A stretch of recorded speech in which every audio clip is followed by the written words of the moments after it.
أَفَتُؤْمِنُونَ بِبَعْضِ الْكِتَابِ وَتَكْفُرُونَ بِبَعْضِ.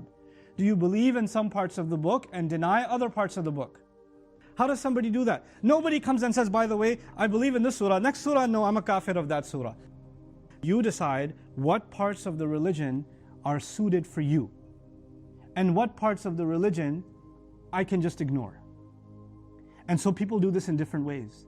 For some people, the outside of the religion, the length of the beard is really important, the head cover is really important. You have to wear a shalwar kameez or a thobe, and those are Islamic clothes. Or this guy doesn't even have a beard, la hawla wa la quwwata illa billah, his face is haram.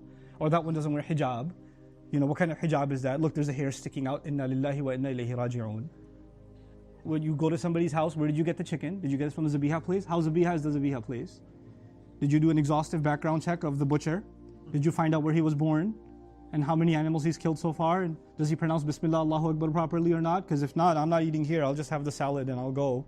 This is their Islam, checking the ingredients on every ice cream packet to make sure you're not eating haram. But when it comes to giving meher to the wife, when it comes to giving the inheritance, the same long beard, same hijabs, super halalified everything else. When it comes to money, I don't know where that Islam went.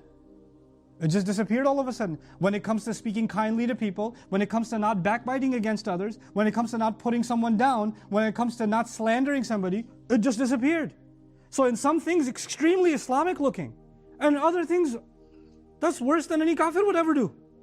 By the way, justice, kindness, mercy, forgiveness, softness in speech, they only come when a heart is soft.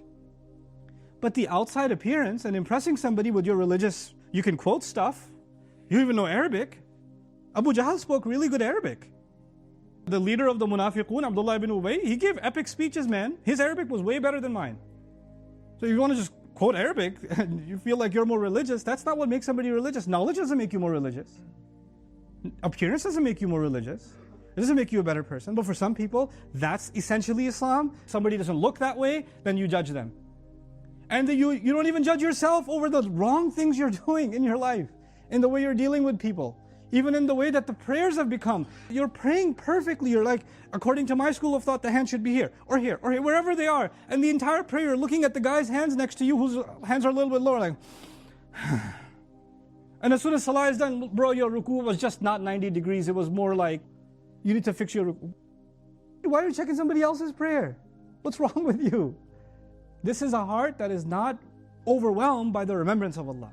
On the other side is the other extreme. People that say, no, I'm not that religious. I don't want to be like these people. They all look religious, but really they're just scum and they're cheaters and liars. I don't want to deal with them. I know what they're all like. Fine, you're not Islamic. You call yourself normal. Except when it's to your advantage. So when your son is acting up, you start quoting, in Islam, you have to be good to your mom. Mom just got religious? No, mom didn't get religious. Just religion served her purpose right now. So she quoted it.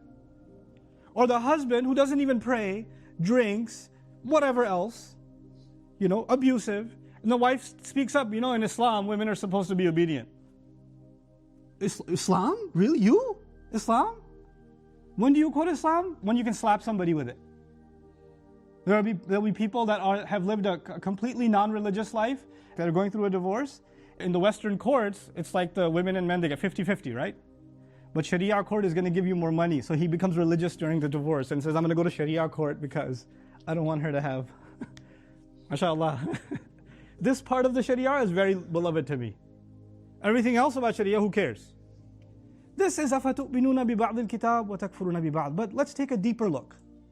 You and I have certain sins, we're doing some things wrong, and we don't want to let go of that wrong. We're afraid of letting it go. It's too dear to us, it's too sweet to us, it's too compelling to us. And when we're standing in front of Allah, we're telling Allah, Ya Allah, I'm willing to pray for you, I'm willing to recite Quran, I'm willing to do all this other good, but let me just hold on to this sin.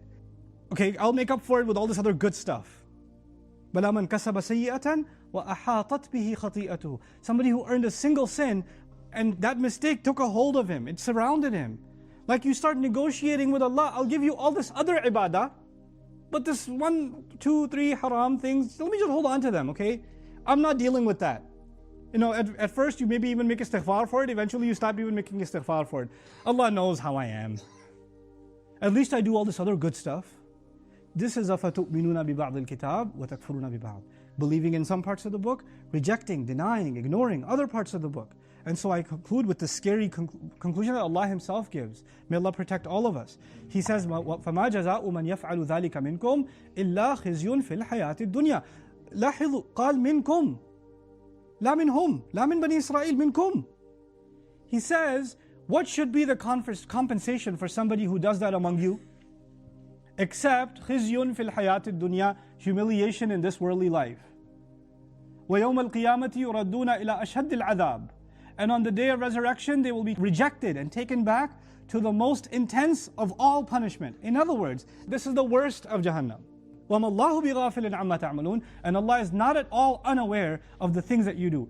Because these people are supposed to be believers. They're supposed to be ambassadors of Allah's deen. When they take part of the book and they reject other parts of the book, they make the book itself look ugly. They make Islam look ugly. And for so many other people who could have come to Islam, when they see their behavior, they walk away from Islam. As a matter of fact, even their own younger generation says, my parents acted in this way. My uncles acted in this way.